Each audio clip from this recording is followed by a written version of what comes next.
Nessa época de 1992, nós, cristãos, começamos a entender a importância do cristão também ter voz ativa na nação. Hoje isso é uma coisa que você tem aí, pessoas expoentes, né, que estão se posicionando como cristãos e que estão, naquela época praticamente não tinha. E aí verdade. eu fui, me candidatei, fiquei na primeira suplência, mas 2 anos depois me assumi, né, definitivamente, depois me religi mais uma vez, até que eu senti de Deus que eu deveria voltar para a igreja, porque a igreja sofreu muito na minha ausência. Mas a experiência foi maravilhosa, o tanto que eu aprendi, o tanto que aquilo abriu a minha mente. E hoje eu intercedo pela nação, oro pelo Brasil, porque acho que nós, mais do que nunca, precisamos de homens e mulheres que tenham voz para lutar pelos nossos princípios em todos os sentidos, inclusive na Câmara, né? E no Senado. Tá. Bom, nesse sentido de homens de fé e tudo mais na política, eu acho mais do que democrático que existam pessoas assim lá. Mas fico pensando se essas pessoas com um olhar muito, e eu vou usar a palavra religioso, um olhar muito religioso da vida, entrarem numa de legislar pensando apenas em como seria melhor para quem é muito religioso, pode acabar atrapalhando a vida de Não todo é essa a mundo. visão, não é essa a ideia. Porque nós não somos uma nação teocrática. Não somos. Não somos, nós somos uma nação laica. Mas tem uma galera que acha que devia ser teocrática. Mas a visão não é esta. A visão é porque o evangelho sempre foi contra a cultura. Tá. Durante muito tempo nós somos minoria. Então você não ter pessoas com voz ativa para lutar é simplesmente cada vez mais você perder espaço. Nós sempre tivemos muito menos leniência por parte do poder público, por parte, entendeu? Diferentemente dos católicos. A Igreja Católica vai lá, tem o melhor terreno, recebe de graça, ainda paga laudêmio para eles, entendeu? A gente não. A gente tem que lutar para ter um alvará de um prédio que você aluga. Nós nunca recebemos nenhuma ajuda do governo. E se você não tem pessoas nos postos de liderança, você é avassalado, você é amassado.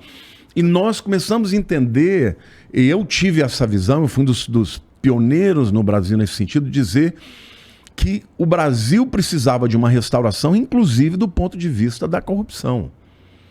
Então, quando eu estava lá, eu não era um pastor. Embora eu nunca tenha deixado de sê-lo, né? Muitas pessoas me procuravam.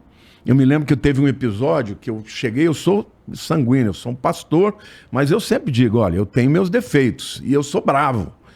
Eu me lembro que cheguei numa roda e tinha uns monte de deputados detonando. Esses pastores, esses crentes são tudo bandidos. Eu falei, alto lá, não fala assim deles. Ele fala, eu falo sim. Eu falei, retiro o que você disse, senão você vai dar conta disso. Só que eu não estava chamando ele pro pau. O cara achou que eu estava chamando ele pro pau. Ele falou, você quer sair na mão comigo? Vamos lá fora agora. Eu falei, não, meu amigo, eu vou te entregar na mão de Deus. O que você está falando é muito, muito sério. Se você não se arrepender, eu vou pedir para Deus botar a mão sobre a tua vida.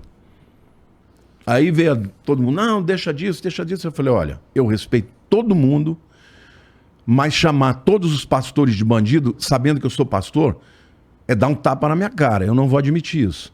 No dia seguinte, o cara me procurou no meu gabinete. Pastor, eu não dormi à noite. Você retira aquela maldição que você colocou sobre mim? Eu falei, com o maior prazer. Mas eu queria te dizer, eu entendo que existam pessoas que tenham te dado essa ideia. Mas não generalize. E nem fale de pessoas que são honestas, e na grande maioria das pessoas são pessoas que ganham muito pouco, que fazem por amor, por um chamado. Não fale mais isso. Porque isso é um desrespeito, é um tapa na cara de quem é honesto e quem é de Deus. Viramos amigos. Então, assim, eu sempre tive, na minha maneira de entender, o objetivo de ser uma pessoa que fizesse diferença. Nos embates políticos, era um político. Não entrava na questão religiosa. Só que, por outro lado, quando você tem representatividade, você tem pessoas que podem lutar por aquilo que você acredita.